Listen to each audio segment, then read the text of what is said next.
And I think the irony is that that in the past, when he was serving the first term, he imposed sanctions on Iran and thereby deprived India of cheaper Iranian oil. Iran traditionally had offered an impressive discount to India, but when he imposed sanctions on Iran in 2019, India then cut off its energy relationship with Iran, and the only beneficiary was China. China became almost the exclusive buyer of Iranian oil and has remained so for the last 6 years. And Iranian oil today remains the cheapest oil on the world market because it sells at a steep discount to the Brent benchmark. So, in other words, Trump hurt India's competitiveness while actually enabling China to accumulate greater economic and military power. That is a short-sighted approach. Now he has turned to India's discounted Russian oil purchases, while the West actually contributes more to Russia's coffers than India does, because the Western trade with Russia far exceeds India's total trade with Russia. So when he talks about India funding Russia's war machine, ironically, it's the West that is funding Russia's war machine in a major way. And now by seeking to target India's Russian oil purchases, what is he seeking to do? He is seeking to make India America's primary energy client. He wants India to ditch Russian oil in favor of higher priced American oil. The US is already a major and growing exporter of energy products to India, but is not satisfied with that. He wants India to actually become the number one importer Mr. Chilani, of American energy products. The fact is, usually you stare down a bully. The defiance that India has shown has only led the bully to escalate. Where do you think India should stand now? Because any minute we're going to be expecting a response there. And I'm going to quickly bring in Geeta Mohan. I think we finally have her, but Mr. Chilani, go first, sir. I think dealing with a bull in the China house, in the China shop, is always a challenge for any nation. It's even a bigger challenge for a country like India that traditionally has been risk averse. India's traditional diplomacy has been very cautious, and therefore dealing with this guy, with an approach that is so brazen and so upfront, is a challenge for Indian diplomacy. But India has to stay composed and has to respond in a measured manner, and yet its response has to be such that Washington should get a message that India will not take it lying down. Mm-hmm. That message clearly is not being delivered, Geeta, because whatever has been India's reference points in diplomacy have been completely upended. Where do you see things stand now? Because at least in the last 30 years, this has been an all-time low. Well, this is an absolute low between India and the United States of America. There have been times where we've seen US not participate or support India on many counts, but this certainly is another level of dipping in ties between India and the United States of America. We over here have the entire executive order that has just been put out by the White House, and it does say that this is additional 25% tariff. That's the penalty that Donald Trump was talking about in response to continued purchase of Russian oil. And they go into the background very interestingly over here. The president talks about how he's got additional information from various senior officials on what Russia has been doing and the situation in Ukraine, which, might I add, was not known to White House in the past, but he suddenly has realized that there's a lot of wrong that Russia suddenly has done, and therefore countries that are dealing with Russia have to be penalized. And India, being one important partner of Russia, is being penalized for that. 50% is huge. India will have to calibrate its response. India already put out a statement saying that while the United States of America wants it to stop buying Russian oil, that the U.S. continues to purchase uranium from and fertilizers from the United States of America. Over here, a very important part also is the fact that there is an exemption that has been offered to things that U.S. wants. So it does say that the executive order shall be imposed and applied to barring those that are eligible for admission under domestic status. Now we'll have to look at what are the products that America is exempting from this 50% tariff. But for now, this is going to be huge. It's going to shake the markets, but it's also going to shake American consumers, not today, but certainly in some time to come when they feel the pinch of increased prices because of increased tariffs. Having said that, it's all about Preeti, who blinks first right now. You're right there, because eventually, this is a move which I would reckon even economists back in America understand, Siddharth, of cutting your nose to spite your face. But having said that, where India is concerned, and if you're actually looking, Siddharth, at a 50% tariff which kicks in 21 days, that really could be disastrous. So India really needs to work fast. Well, very clearly, some more details as we go through this 7-page executive order. And because it's an executive order, it is full of US government legalese and bureaucracies. Two clear things. 25% was the earlier tariff that was imposed on all goods from India. Remember, Trump had promised a penalty on account of Russian crude oil purchases. This 25% is on account of that. It is an ad valorem duty, therefore, which means that it's calculated on the value of the goods being imported. So that's clarity at this stage, that this is perhaps the threat that he had made when he announced the first 25%. Now, can he make 500%? He's done that. He's gone back. We know that there is no method in his madness here really to say as far as customs duties and tariffs are concerned. But that's the point. The key headline at this stage from the executive order is the Russia crude purchases have now led the United States to impose a cost of 25% in addition to whatever else was already being paid. So the Russia threat that he had made has been delivered upon. One more quick point, Preeti, and this is very, very important for us to consider at this stage. The timing, as he had threatened, 24 hours, he's delivered on that. Very clearly, there is a certain response that he may have been expecting. After seeing the response, he has decided to ratchet it up further. But it's therefore the big question will be, has he left any scope for further negotiations? Right. And I would say that many other nations have come to the table after he's done this.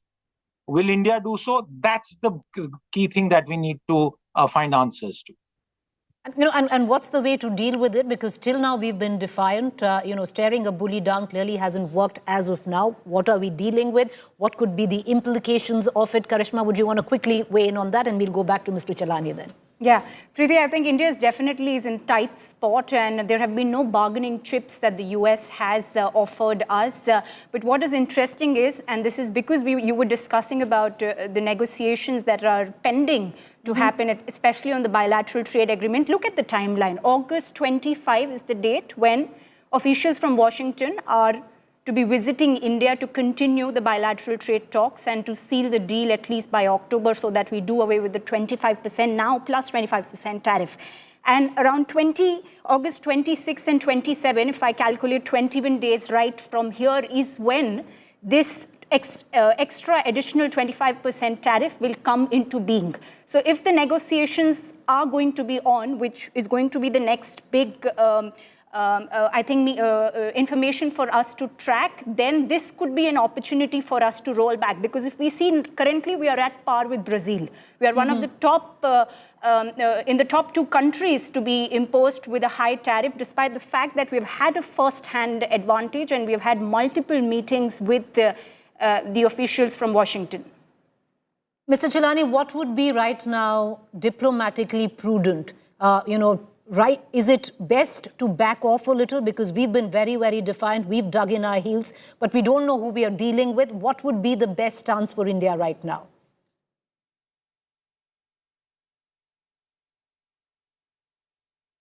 Sir, you're on mute. Unmute yourself. Mr. Chelani, you're on mute. Yes, Yeah. yes, Go sorry ahead, about sir. that. Yeah. He has singled out India. The executive order that has been issued by the White House makes no mention of China, which is the primary buyer of Russian energy products. EU and Turkey are also significant buyers of Russian energy products. But it's India that has been singled out in that White House order. And that is quite telling. And simultaneously, and this is the other breaking news that's coming out from Washington, that Trump is planning to announce this afternoon that Apple is pledging $100 billion more investment in the US so as to ramp up domestic production of iPhones. Right now, as you know, the majority of iPhones sold in the US are made in India. So he's seeking to wean Apple iPhone production from India to the US. That's another threat to India.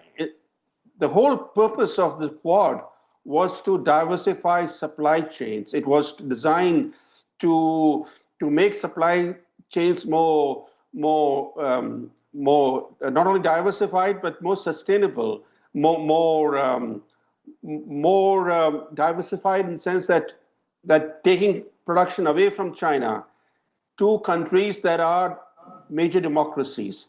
And India was seen as the right place to promote manufacturing, to take manufacturing away from China. And here, Trump is pursuing a policy to take manufacturing from India to the US. So that's another threat that he has opened against India. But to answer your broader question, the question is that Trump has turned disruption into a virtual doctrine of his foreign and trade policies.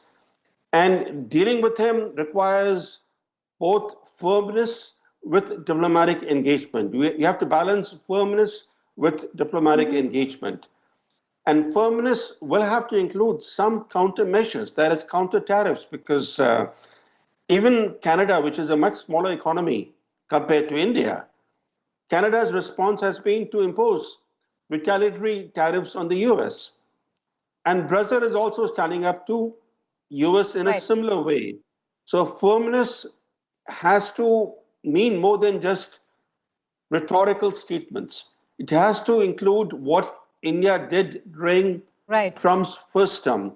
When he slapped some tariffs on India, India did respond by announcing counter tariffs.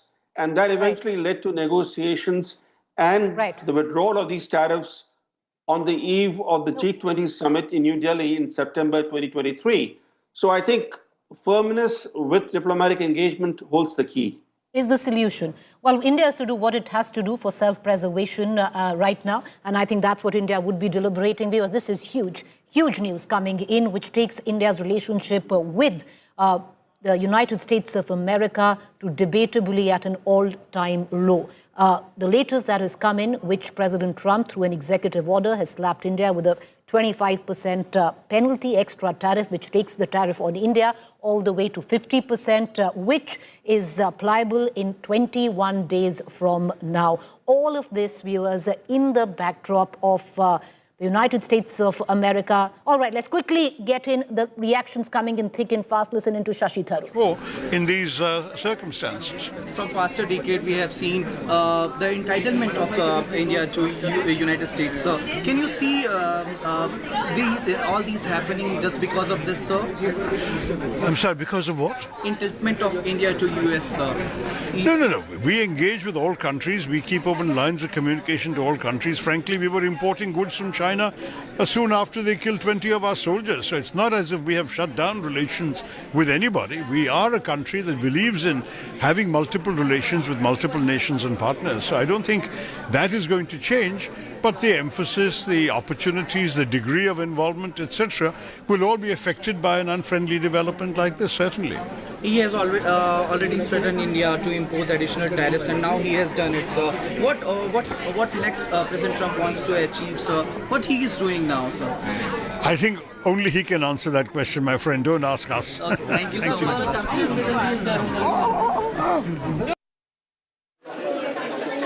Well, that was Shashi Tharoor explaining what India's position has been, that of strategic autonomy, very clearly saying that India has always had ties with countries, including China, even at the zenith of or the nadir of ties between India and China.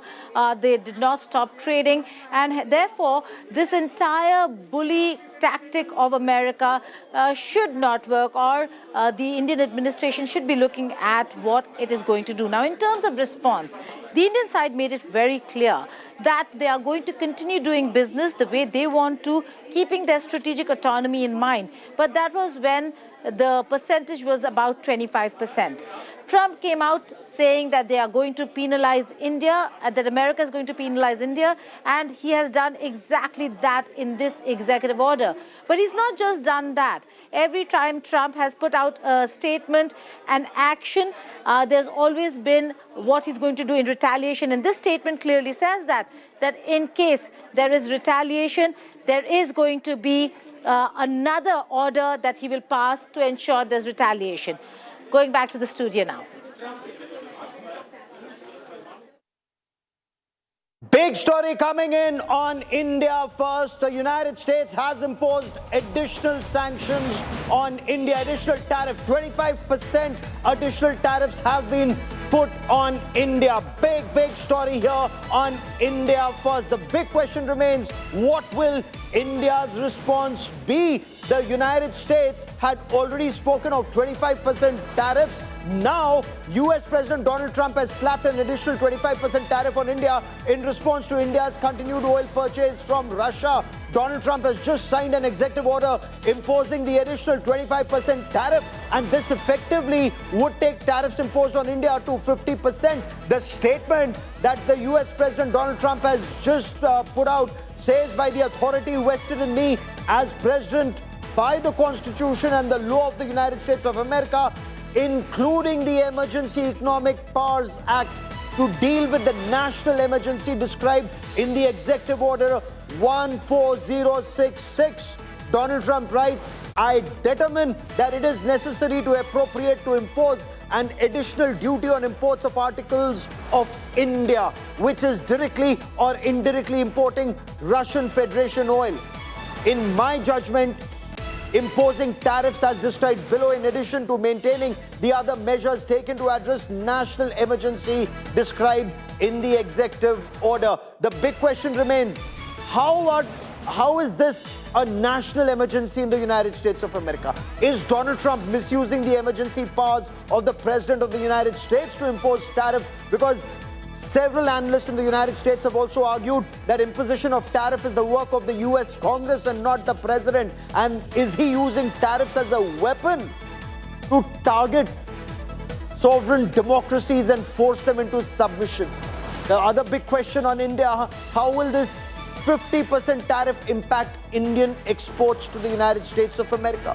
What impact will this have on the comprehensive strategic partnership between India and the United States? Both India and the United States had actually put a lot in this relationship. They had invested very heavily in this relationship post the Pokhran nuclear test of 1998. Then in 1999, when the Kargil war happened, then Prime Minister Atal Bihari Vajpayee and US President Bill Clinton in 2000, when they met, and subsequently what was very popular in those times was something that was called as NSSP, Next Step in Strategic Partnership, between Dr. Manmohan Singh and George W. Bush. Now I have the finest panel of experts who join me on India First to analyze these developments. I have Catherine Hada, former diplomat and senior associate chair of on India and emerging Asia economies. Joining us on the show, I have Craig Kafura, Director of Public Opinion and Foreign Policy at the Chicago Council of Global Affairs, joining me. Puneet Ahluwalia was a candidate to be Lieutenant Governor of Virginia. He's a Republican. He joins me on the show. Ambassador Vivek Kaju in just a moment will join me. Siddharth Zarabi, Group Editor, Business. He joins me on this broadcast. And Siddharth, first to you, 25% additional tariff. Was it expected? Was India bracing for 50%? And what does this mean for India? Gaurav, very clearly, this is the Russia penalty that he had threatened to levy. It's the same number as 25%, takes the total impact to 50%. The first part of 25% comes into effect as we speak, because that deadline was 7th August US time. And this additional 25% happens 21 days from this deadline, so 27, 28 of August. In effect, in the first week of August, forward by the beginning of September, all Indian exports to the United States will be 50% more expensive. Okay. Is this the end of it?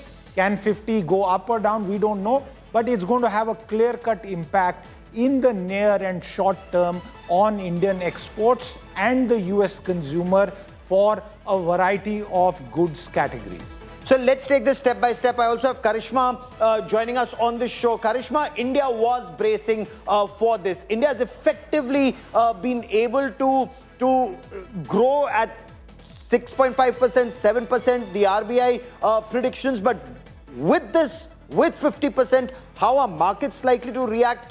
You've been speaking to analysts. What impact will this have short term and medium term? Gaurav, we'll have to go by the year when it comes to watching how markets will react to this, because the 25% tariff that had just been announced 2 days back,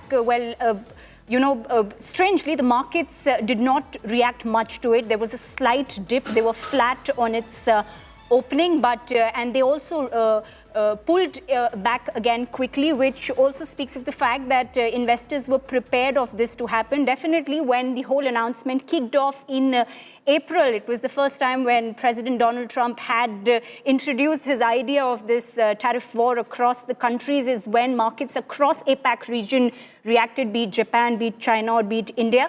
In terms of resilience in economy, if we talk about how RBI is looking at it, or how the government is looking at it, or even IMF, which released its recent global economic paper, they've all spoken of the fact that our economy is pretty resilient to take in these factors, and headwinds of geopolitical issues is something that India has been taking on for a while, and it's been maintaining its stance of growing at 6.5%.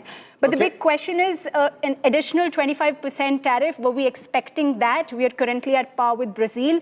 We are one of the top, in the top 2 category of being imposed with these heavy tariffs, despite the fact that we had a first mover advantage, and it's going to majorly impact a lot of our sectors. We are talking about engineering goods, we are talking about electronic goods, we are talking about textiles, about gems and jewelries. We export all of this to the US. Currently, pharma looks something that needs to be discussed on, because we do not have clarity if these tariffs will be applicable on pharma or not, or will they be exempted under Section 232. So stay with me. Let's take the initial responses as this development is just taking place, and we'll go sector by sector. There are some analysts in the United States who've argued that Donald Trump is shooting himself in the foot. Is he actually doing that? Is he throwing this relationship away? Both India and the United States had invested so heavily in this relationship. But Ambassador Kaju, your first response to this news coming in: Donald Trump has signed an executive order, additional 25% tariff on India for buying Russian oil. Look, I think what we said 2 days ago when he threatened to impose these tariffs, that all this was unreasonable and unjustified, was entirely correct. Countries look after their national interests, and we've been doing the same thing with regard to purchase of Russian oil. The problem that I foresee, Gaurav, and I'm going to be candid with you, is that our diplomacy over the last decade has been conducted in a very personalized way. It has been projected as the pursuit of personal chemistry. This particular case shows us the limitations of personal chemistry when it comes to the pursuit of national interest. Why do I say it? And give me 1 second for this, because I think it's important.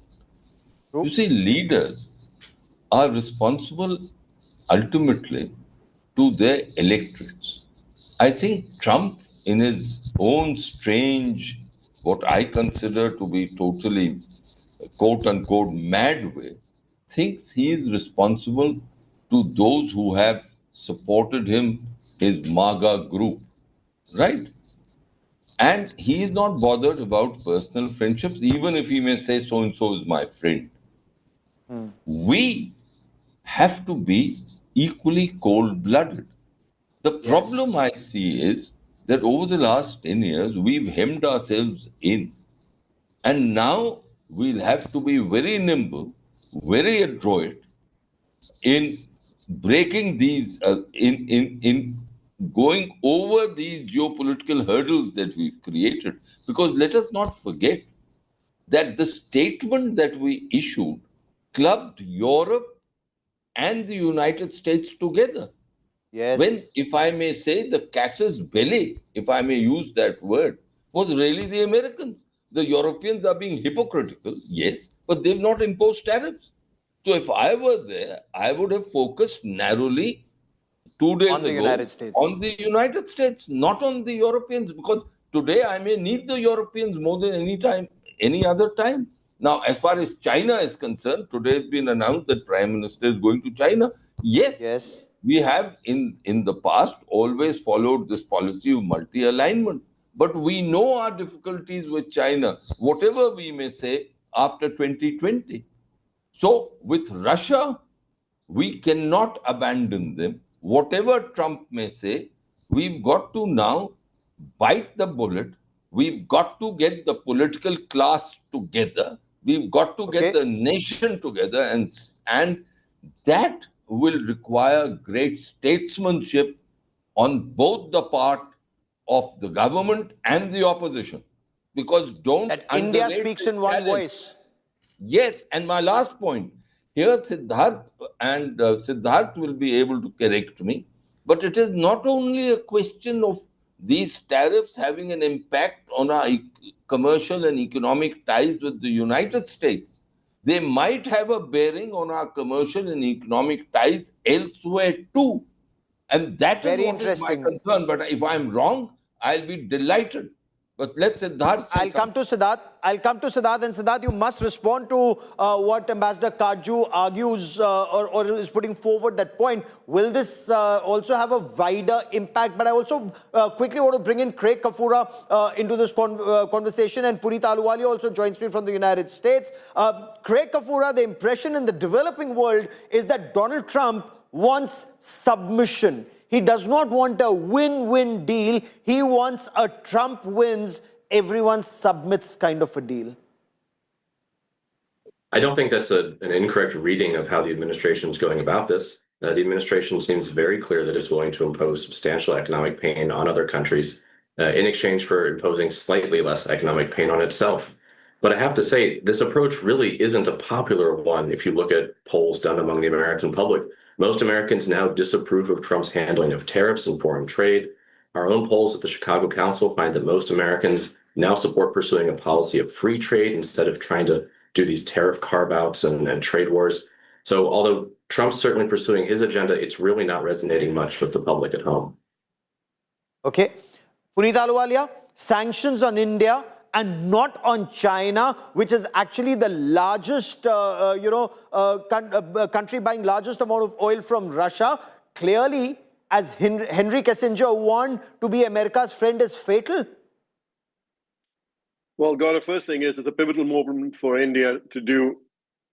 It's important for India to show that they want to be a strong partner to the United States. As a proud Indian American, I feel that we should not be at this moment, or India should not be at this moment where it is. I think President Trump he's fulfilling his campaign promise. Whatever you're seeing is basically, he had said it many times and he's doing that. And secondly, President Trump was expecting a deal out of India long before. I think India should have been the first or the second one to come out and strike a deal with India. But I guess there's a miscalculation on the part of the negotiators because they negotiated themselves out of the deal. At the same time, I agree with the ambassador earlier that this is going to have a ripple effect, just not on the relationship between US and India, but on Indians and the diaspora and Indian interest all around, because you know how President Trump gets. It's not submission. I disagree with the word. President Trump is looking for fair and balanced trade. He's a unifier. How He is wants this to fair unify. and balanced? How is this fair and balanced? Well, so Gaurav, you see, you want to have reciprocal trade, okay? And that's what folks have to focus on. Again, Gaurav, you're looking from the Indian perspective, and that's the reason why the missed opportunity that the 5 times they met and they were not able to chalk a deal. That's what you need to do. Is what you really think is look and think from the American perspective, the president's perspective, to come and find a way to chalk a deal, which is a win for both. He wanted a big headline. He wanted. May I respond to that, Gaurav? Absolutely, Ambassador. Puneet Ahluwalia, I'm just bringing Ambassador Kajju to respond to you before I bring in Siddharth and Karishma into this conversation. But go ahead, sir. Look, all through after the Second World War, it was understood that developing countries had special needs. Our situation, we are the world's largest country by population. Yes, 50% of our people are involved in agriculture, which contributes only 15% of our GDP. We cannot, no government in India can give up their interests. There are certain sectors in agriculture we simply cannot open up immediately. That is what Trump wanted. We can't open up corn, we can't open up soya beans, we can't open up dairy. We can't. No government can. And till now, the Western world understood this. This was the basis of the WTO. And Siddharth will correct me again. I'm no expert in this, but I understand so much. I've remained a diplomat all my life. This much I understand, that this was the very basis of the WTO and the basis of international trade. Today, Trump says that a developed country and a developing country are on par. There is nothing like history. Trump refuses to accept the existential crises of our times. He refuses to look at climate change. He is absolutely, if I'm sorry to say, that we have a bizarre person as president of the world's most powerful country who doesn't understand the reality of the planet that we are. Yes, and that is the tragedy. That there is a vast section of the you will see the positivity in that. Honorable Ambassador, there is no positivity, Puneet Ahluwalia, with due respect. When we as Americans and India, 2 of the world's most powerful democracies, the oldest and the largest democracies, and President Trump cannot Let's look at the appreciate line, what is India's basic red line. Gaurav, let's get past that. India has now become a large economy, and it's a growing economy. And if you define yourself, either you're a developing economy or you have achieved where you need to go. But we're not here to do that. What's important is let's sharpen our pencils and find a way to make this deal. As I say, that this is going to have it's a pivotal moment for India, and it's going to have a ripple effect on multiple fronts. So you can bash up Trump, you can have all the polls you want to do it, but he's the president, he's the one and then he has a set of advisors who really want to see this relationship blossom, but at the same time, there are other forces at work that want to see the relationship really not go on a downward spiral. That's my biggest concern, and I've been watching this very closely, and unfortunately not part of the negotiation to help India find a path to mitigate this relationship. But the fact is that all that has been done so far has to be wiped clean by Prime Minister Modi. Find a new way to get and reach out to President Trump, and let's have a deal. This is the time to make a deal. Let's have a deal, otherwise, which is a win-win. It cannot be President Trump wins and India loses. I agree with that. It's got, look, I was born in India. I'm proud of my heritage, but I think the deal has to be done. Ambassador said very correctly, yes, it's about personalities. I think both Modi and Trump has personality, but don't be a tough negotiator and negotiate yourself out of the deal. I think there's still a possibility. And I believe that the folks should really get and sharpen their pencils and find a way to and make Puneet, this I want you thing to work. stay on with me, Puneet Ahluwalia. Siddharth, you want to quickly respond. Is no deal better than a bad deal if you look at it from the Indian perspective? I want you to respond to that. But there's breaking news that's just coming in. We've just got a reaction from Shashi Tharoor on US President Trump imposing an additional 25% tariff on India. Congress MP Shashi Tharoor says, and I quote, "I don't think it's a particularly good news for us. That takes our total tariffs to 50%, and that's going to make our goods unaffordable to a lot of people in America." And in particular, when you're looking at these percentages, you have to compare them with the tariff being levied on some of our competitors. I'm afraid that if you look at people like countries like Vietnam or Indonesia or Philippines, even Bangladesh and Pakistan have lower tariffs than us, then ultimately people will not be buying goods from us in America if they can buy them cheaper elsewhere. So that's not very good for our exports to America. This means we need to seriously diversify to other countries and other markets that may be interested in what we have to offer. We now have an FTA with the UK. We are now talking to the EU. There are many countries in which hopefully we will be able to, but in the short term, it's definitely a blow. But there's a reaction that's coming in. Let's listen in. I don't think that's particularly good news for us, but obviously if that takes our total tariffs to 50%, then that's going to make our goods unaffordable to a lot of people in America. And in particularly when you're looking at these percentages, you have to compare them with the tariffs being levied on some of our competitors. And I'm afraid if you look at people like Vietnam, Indonesia, Philippines, even Bangladesh and Pakistan have lower tariffs than us, then ultimately people will not be buying goods from us in America if they can buy them cheaper elsewhere. So that's not very good for our exports to America. This means we need to very seriously diversify to other countries and other markets which may be interested in what we have to offer. Siddharth, we need to diversify, no two ways about it. But, Ambassador Kaju asked whether Trump tariffs will have an impact overall, not just on India-US relationship, but will this have a cascading effect? Gaurav, it's your show, but a question to Puneet, which can be answered later. Why are there no sanctions on China, despite being the largest buyer of Russian crude oil? The answer really, Gaurav, to combine both those questions is the fact is that as far as India is concerned, it's the only country in the present time that President Trump has chosen to penalize for importing Russian crude oil. The only one. There are threats for China, nothing about the European Union. So clearly, it is not a rational piece of economic decision making.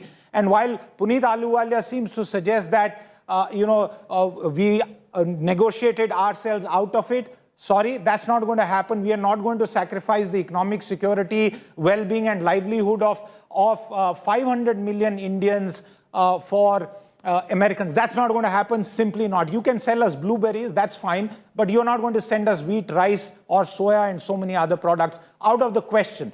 Now, in response to what Mr. Kaju said, I do not see an immediate impact beyond what will be a disruption in terms of supplies to the United States, because as far as exports to America are concerned, as part of India's GDP, it's a very small number. So let's not blow out the American threat out of context. Yes, it will hurt certain sectors, but it will hurt American consumers more.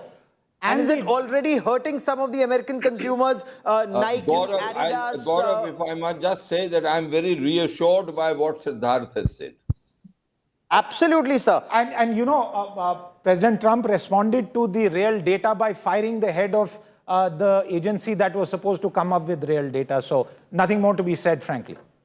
And is this then, as they say in the American parlance, to the mattresses, is it down to trench warfare when it comes to a very strong strategic partnership that both countries have put so much into? Catherine Hada also joins me on the broadcast. Catherine Hada, in your appreciation, What do you make of this additional 25% tariff that's been imposed through this executive order? How resilient is the India-US strategic partnership in the face of this tariff dispute? I think actually you're asking exactly the right question. I believe, I've been involved in trade negotiations in the past. This one's obviously a tough one. The United States has its own red lines traditionally. We have something called the Jones Act that prevents shipping, for example, within the continental United States by foreigners. That's been a bone of contention with partners over the years. I kind of think it would be possible to get a deal. I'm sensing what the White House wants. I'm not a White House insider, but some sort of headline that shows some new kind of deal. I hear now that India is looking, for example, on dairy products. I know that's a red line, but having lived in India, aged cheeses, for example, if you were to import United States aged cheeses, I don't think that's really going to harm the Indian market. So I think it's really a matter for negotiators to find the flexibility. Quite frankly, I'm just more worried about what this says about how brittle the relationship is becoming and how personalized. I'm a diplomat of 32 years. I do believe it's important to have a variety of issues on the table.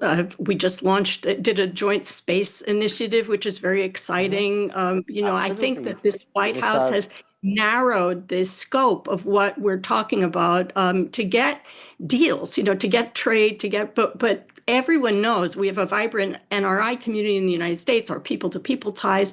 Everyone knows one of the strengths of this relationship has been its broadness. And this is where you get in trouble, when you're narrowing it down just to trade, just to defense, which is important.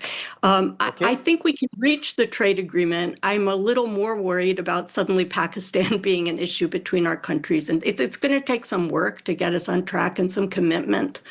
To do that. Because it would be very sad if that suspicion of the 1970s was to creep back in a relationship that all sides have invested so much into. When we were covering the Kargil war, and then when the relationship was being built from NSSP to the civil nuclear deal to the comprehensive strategic partnership, both sides have invested so much in it. And is Donald Trump just throwing it all out of the window on a whim? Okay, I have more breaking news coming in. Donald Trump has just said that the order may be modified if India retaliates against US. Condition for modification, including in light of additional information, recommendation from senior officials or changed circumstances. So is this then a hint that it could even go beyond the 50%? Is this hinting that there could be further escalation? Modification. What's the second ground? He says, should a foreign country retaliate against the United States in response to this action? Does that mean if Russia does something, there'll be more sanctions on India? Where is Donald Trump actually taking this relationship? Now, the third condition that he's putting forward is, should the government of the Russian Federation or a foreign country align sufficiently with the United States or on national security? So is that the hint, Ambassador Kaju? If Russia meets the deadline, or if Russia walks the talk on either ceasefire or engages with the US the way Trump wants, then these sanctions could come down. But what does this really mean? He's making India-US relationship dependent on the outcome of Russia's relationship with the US. You are entirely correct. I think we are dealing with a very frustrated American president who had thought that once he got you, if I'm sorry to use the word, once he had whipped Zelensky into line, because that is what they virtually did during that White House meeting with Zelensky, Putin will be very happy and Putin will agree. Putin, on the other hand, has gone maximalist. He is saying, please give me in writing that Ukraine will never join NATO. Ukraine will never be a part of EU. It will be within the Russian sphere of influence. And the 4 areas we have, or regions, we have amalgamated constitutionally. The world will recognize them. America will recognize them. Trump is obviously cannot agree to this. The world will not agree to this. So there's an impasse there. If there's an impasse there, whom is he finding as the whipping boy? Yes. It's India. His anger is being directed against India when it should be with Putin, against Putin. So what is he with the Chinese? He's not doing it. He is on the verge, at least that's what it appears, on reaching some kind of a deal with the Chinese. So the Chinese he's very, very careful with. But India is, I'm sorry to say, for him at the moment a soft target. And he thinks we are a soft target until he sees the real, and if I sincerely hope, the real face of India in the face of any situation like this. You are absolutely right, Gaurav. That is why I said this is a time for national unity, for the political class, the government and the opposition to come together and to say, we do not accept blackmail from anyone. Absolutely. Absolutely. Craig Kafura, prices in the US, according to some reports that I was reading, are already either increasing or will be increasing soon. There are companies like Nike and Adidas. They say input costs going up, their prices will go up. Coffee prices, since the taxes on coffee from Brazil is going up, they're saying coffee prices will go up. Is the American public, will they be okay with it? Or with the MAGA crowd backing Trump, he'll follow this through all the way? I think it depends on what part of the public you're looking at. I mean, there are some really committed MAGA ideologues out there who say they're willing to bear a lot of economic pain, but I'm not sure how deep that goes. And you're right, we are starting to see prices rise. Inflation looks like it's been running about 3% a month for the last several months, and we're starting to see an economic slowdown. So you mentioned earlier things coming back from the 70s. We might be in for another round of stagflation if this keeps up, right? We're imposing greater costs on ourselves through these international tariffs. We're also imposing costs on ourselves through these immigration crackdowns. We're deporting parts of our workforce. So we're hurting ourselves on both ends here in the United States. Now, if that's going to have a real impact on political debates in the White House, I think remains to be seen. It will definitely have an impact on the midterm elections. You're already seeing Democrats running really strongly in all of these sort of off-cycle, local, state-level races. I would expect Democrats to be set up for a really strong midterm election. And then maybe they'll see about taking back some of these trade policies, right? These are not inherent powers of the president. These are delegated to the president by Congress. Congress can take them back if they so choose. Okay, you mentioned the Democrats, and I have Crystal Call of the Democratic Party joining me on this special broadcast. Crystal Call, your appreciation, Indians have traditionally been voters of the Democrats, for the Democrats, and we also saw that Ab Ki Baar Trump Sarkar campaign, because the hope was perhaps under Donald Trump or under Republicans, the relationship between the two countries would even be stronger. That clearly doesn't seem to be happening in Trump 2.0. What's your appreciation of what Donald Trump is doing, imposing an additional 25% tariff on India and threatening it could be raised even higher? Well, this is exactly what I brought up in my campaign. I think that there has always been a misperception amongst Indian Americans that Trump is pro-India, pro-Indian Americans, and that's clearly not the case. And I think that, India needs to understand that Trump has, one agenda. They're trying to counter Russia. Trump is not someone who understands context and nuance and geopolitics, in my opinion. And this is detrimental to the U.S.-India relationship. It's detrimental to the future of trade between these two nations. I mean, you're dealing with India, the fastest growing economy in the world.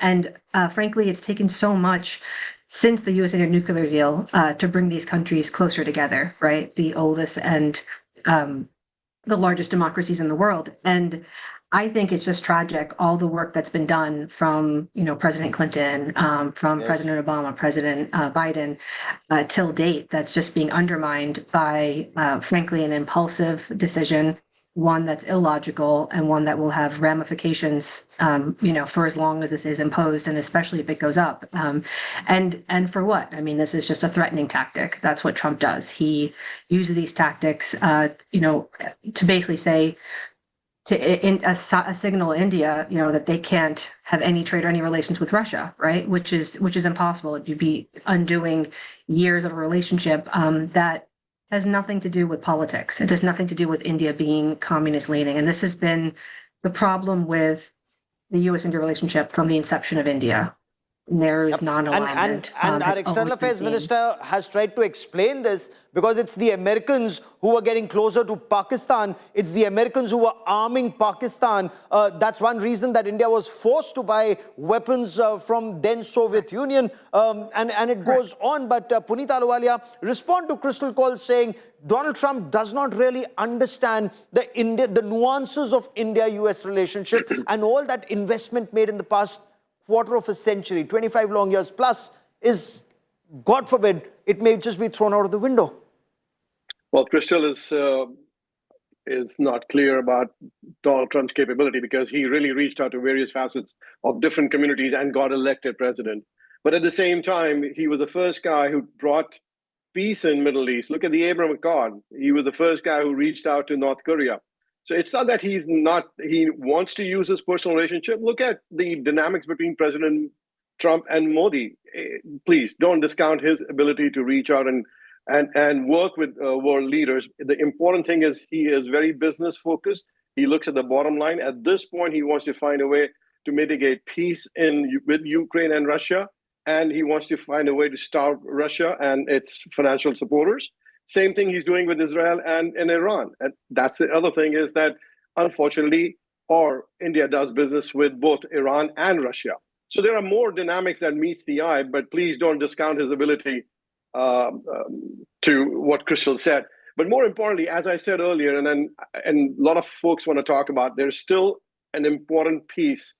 Find a way to sharpen your pencils, find a way to mitigate. And if you think it's going to be a big headliner that'll help to bring this relationship together, but if you retaliate, I can guarantee you it'll have a ripple effect and the numbers are going to go up. And then it'll be even far worse for us to climb back out or the Indians to climb back out. And as a proud Indian American, I feel it's very important that the better sense prevails. Let's not negotiate. As I said again, don't negotiate yourself out of a deal. That's my 2 cents. Okay. Can I just add one thing to this? Yes, please. Which is that, the United States, one thing I really do regret is the unpredictability that this administration is showing on trade. You can say it's justified to rebalance our trade. I think what's really harmful is that the United States has always been a country of its word. And I can tell you, having lived around the world, what that means. And in this case, for example, there's a certain amount of whiplash, I think, that the Indian side is perceiving that's not irrational, which is that, for example, encouraging India to be a new base for manufacturing away from China and then slapping down India for exporting iPhones, or talking about reaching a trade deal, but then in the next minute talking that there may be a 250% tariff placed on pharma. Would that be included in a trade deal or not? Our trade partners are also confused, even with what was agreed to in some cases. So I do think we need some clarity and certainty coming from the White House as well. I wouldn't put this all on India by any means. No, but I would think none of this should I'd like be to just India. respond as well. Yes, please do before I bring in Siddharth Zarabi and Karishma, but please do, Crystal. Yeah, I just want to highlight, I'm only going off the facts, right? August 7th, tomorrow, this 25% tariff is going to be placed on India. So, regardless of whatever's happened in the past or whatever perceptions are, I'm going off the basic fact. This is detrimental to the relationship of these two countries.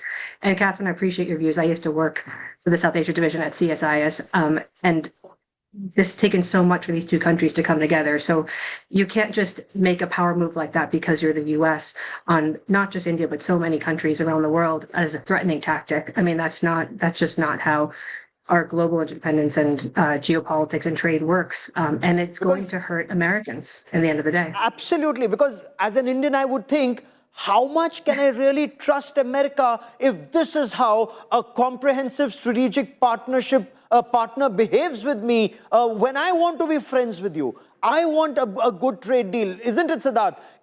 Prime Minister Narendra Modi was amongst the first of the bloc getting to the United States, talking about a deal by fall. 5 rounds have happened. For the 6th round, the Americans are to come to India on the 25th of August. But before that, This 50% and this threat of additional, is this pressure tactics, do a deal on my terms, or the next round the tariffs would even be higher? Gaurav, you know, Indian officials have been very tight-lipped and very calm and composed and have not over the past 5-6 months done any planting of news of any kind.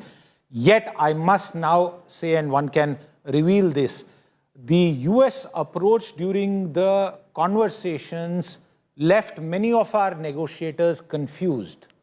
They would be sitting in a room discussing something, trying to explain their concerns, but the US attitude was take it or leave it. Yes. And you know, people virtually leaving the room, next day they see a tweet which goes in some other direction from the political head of the country, the executive head of the country. So it's not been easy talking to the US officials. And by the way, we have been circumspect talking about it.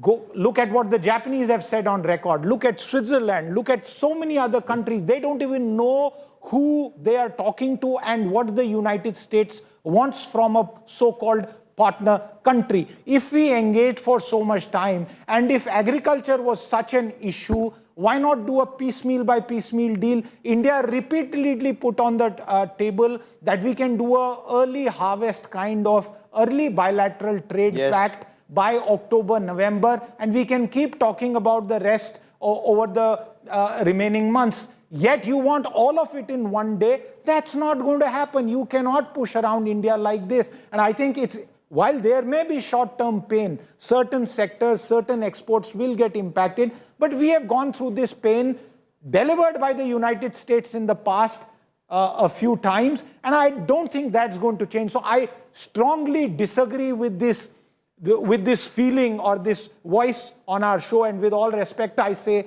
that we have to change and we have to make a deal. Sorry, if it was left to me, no deal is better than losing self-respect and your own standing. You know, that's the question I'd put to Ambassador Kaju, if I may. Is no deal better than a bad deal? You know, India would want a bilateral trade agreement with the United States of America, but it can't be US wins, India loses, and compromise on our red lines. That clearly no government, no prime minister can afford. I think you are absolutely right, Gaurav. No prime minister of India, no political leader can give up the interests of, as we know, 50% of our people. There is a fundamental difference between the American economy and us. Yes, we are growing at a very rapid pace, but we have still vast grinding poverty. And that is the first concern of any Indian political leader. It has to be.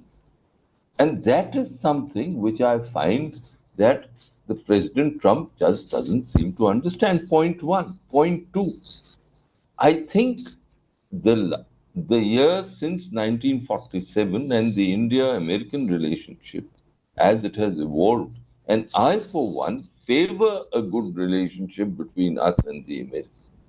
I think all this should have, I'm sorry to use the word, taught the Americans that there is a certain resilience. Okay, sir, give me a moment. Siddharth Sarabi is getting us the first reaction from Government of India. Siddharth, take it away.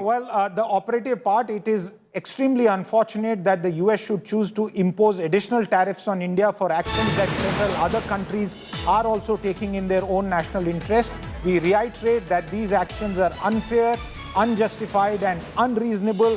India will take all actions necessary to protect national interest, and the statement also says we have already made clear our position on these issues, including the fact that our imports are for the energy security of 1.4 billion people. This is a statement by the official spokesperson in the context and headline, the United States has in recent days targeted India's oil imports from Russia. So that's the reaction that we were talking about. And it's such an unfortunate targeting of India, Craig Kafura. You know, when you have a strategic partner, you take the strategic partner's concerns on board when you're working towards a deal, or your conversations are behind the scenes and should remain so. The moment they come out in public as broad headlines, and when you have two very strong leaders, the relationship is only likely, especially on the aspect of trade, go downhill.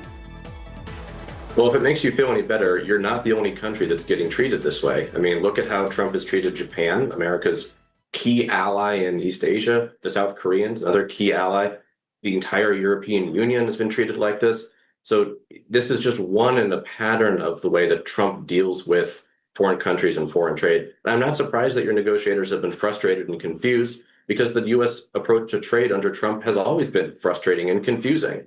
And frankly, I agree. You do need to find and diversify other sources. The good thing is you've got a long list of countries now that are looking for other markets. The United States is giving them no reason to trust them for future trade negotiations. So go talk to the Europeans, go talk to the Japanese, go talk to the South Koreans, go talk to the Indonesians. They've all got problems with the United States now. They've all got markets and people and capital looking for places to go. Trump is just pushing other countries away into each other's arms. And frankly, the biggest beneficiary of all of these trade fights is and is continuing to be China. China is now absolutely, able to and why would Donald Trump not understand that? Why would Donald Trump not understand that is the big question. The biggest beneficiary will ultimately end up being China. But Ambassador Kaju, in your appreciation, will this actually impact the overall India-US strategic partnership when it comes to security cooperation, when it comes to our strategic partnership? Will all of that, Catherine Hara, in your view, also be impacted? You know this region, you've served in India, your appreciation, will this impact the overall relationship? Well, I can't see that it won't impact. I've seen some rough times in the relationship, so have you, and it's distressing to see how fast it can come apart. That being said, I still think there's room for an off-ramp even on this negotiation. I suggested, for example, on dairy, on GMOs. That's another thing. For some reason, India seems to have trade barriers that really were set up as protectionist, in my view, by the EU. There's no health risk to GMOs. It's been decades now. So I do think if both sides really wanted an agreement, we could get an agreement. I think the bigger question is, now that it's inflamed like this, who steps back and say what the bigger picture is and what we have to gain? Not just China. Everyone always looks at the risk of China, but the risk to the benefit of our overall relationship. Those people-to-people ties, IT, real coordination and innovation, space, health is an area that seems to have fallen off the agenda. There's so much we can be talking about other than China. No, but the point is when you say who will back out first, but India's done nothing to aggravate the situation. US wanted India to buy that oil. You have, Ambassador Garcetti is on record to say this. Buy oil from there, refine it, export it to the world. That's exactly what India is doing. So where is India wrong? Why is Donald Trump behaving this way? With respect, India has been on the wrong side, in my view, of the Russia war for a while now. And I do think if maybe there were officials who said buy oil, I can remember our then Defense Secretary Austin saying, by all means, don't buy Russian oil. So I think it's not. No, but where else do you get them? Why should that war be more important? I mean, that's not India's war. We didn't start that fight. We didn't start the fire. Why should the Indian taxpayer or the Indian middle class or the Indian poor suffer for that war between Russia and Ukraine? See, I can't get behind that kind of an argument. I think you have to kind of look at who's the aggressor and who's not. But we don't have to relitigate right now, it's the US that's the aggressor against India on trade, is my, if I may. But will it... Go on, ma'am. Please complete your point. Go on, ma'am. Yeah, I mean, I don't think it's helpful to relitigate. My own point is, though, that I can understand the whiplash now, whereas before, even with the first, Biden administration saying you shouldn't buy Russian oil, that did not detract from the overall relationship, even with the UN. So tell me this, Catherine. No, Catherine Hara, just tell me this. India should not buy Russian oil, but European Union should continue to buy Russian LNG, and America should continue to buy uranium from and chemicals and fertilizers from Russia and continue to fund that war. I'm actually trying to say something in support of India's position on this, but not that. Not buying the Russian oil, but why the reversal and why directed only at India. And I don't think it's helpful. So I do agree with you on that, even though I do not agree that India had no choice but to buy Russian oil or to vote as it did or not vote in the UN. I believe that India's been on the wrong side of this issue, but that's not an excuse. I will say just one thing, because I'm almost getting to the point where I'm being required to counter a little bit. You know, your trade negotiators are known to be tough negotiators.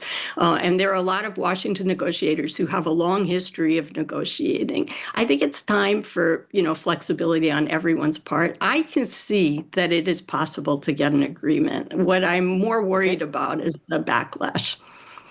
Okay, Ambassador Kajju, in your appreciation, will this impact the overall relationship? You know, healthcare is something that Catherine Hara was talking about, strategic partnership, military hardware. If I were to go back once again to 1998 and where suspicions about United States were huge, I'm not even going back to the Henry Kissinger-Nixon era, our entire Sea King and Sea Harrier fleet was grounded because the Americans imposed sanctions on us, and that adversely impacted India's defense preparedness. Many in the armed forces said never buy American military hardware, especially critical military hardware, sir.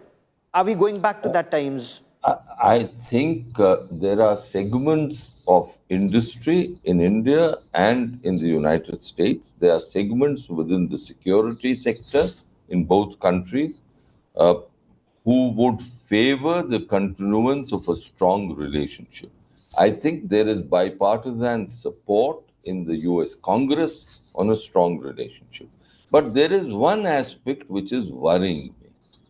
And that is, Gaurav, and I would urge you to have a look at the US State Department statement, which came after Ishaq Dar's meeting on July 25th with the US Secretary of State, Marco Rubio.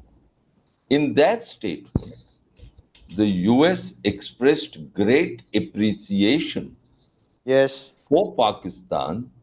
Imagine. Which was acting, according to them, as an intermediary with Iran in continuing American conversations with... So give me a moment, there's breaking news coming in. We have the inside account of what's happening on India's strategy. Sources are telling us that the Prime Minister's office is to review the impact with the Ministry of External Affairs and with the Commerce Ministry. Government sources are telling India today energy imports, including Russian oil, will not be impacted. There are no US sanctions on Russia, so no change for India. Remember when sanctions were put on Iran, and those were US sanctions, India did not take oil from Iran. There are no sanctions on Russia. Tariff seen as US protectionism and not strategic threat to India to respond. And India, that's what sources are telling India today. So it's not strategic threat. What is India saying? That India to respond very calmly, India to protect trade and economic interests. So that's India's approach. What are your sources telling you?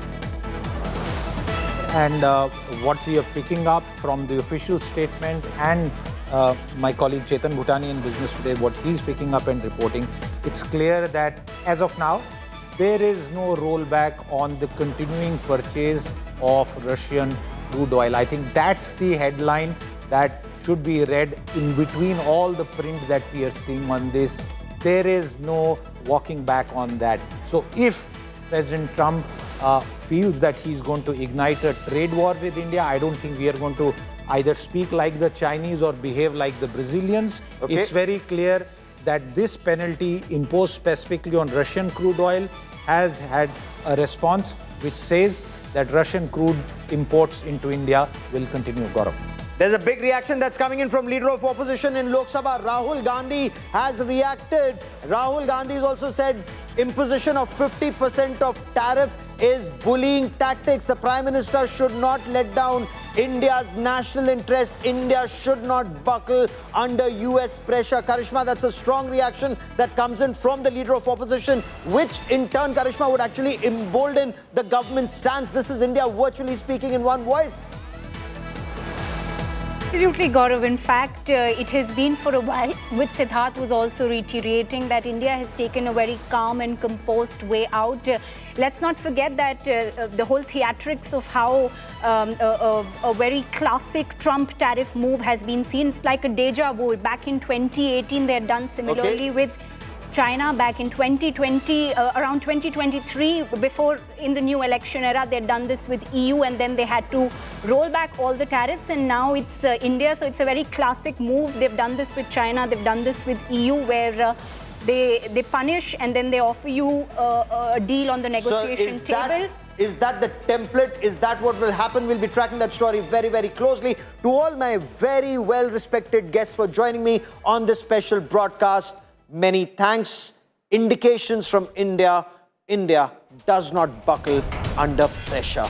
We'll track that story very closely. A quick break, but this remains our top focus story on the broadcast. Rajdeep Sardesai joins you on the other side of a quick break. Stay with us.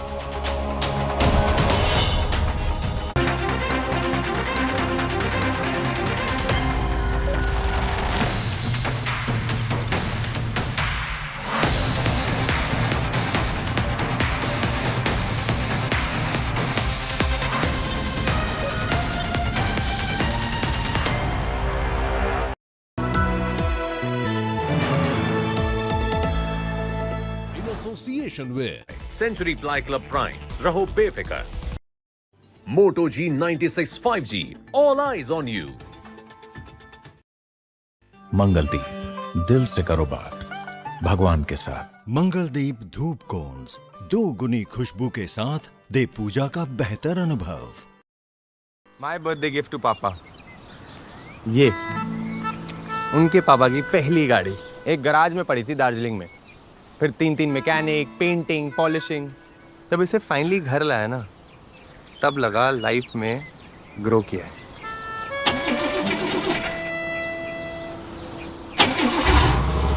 बुलाओ। SIP करो, invest करो, life में grow करो। प्रतिभूति बाजार में निवेश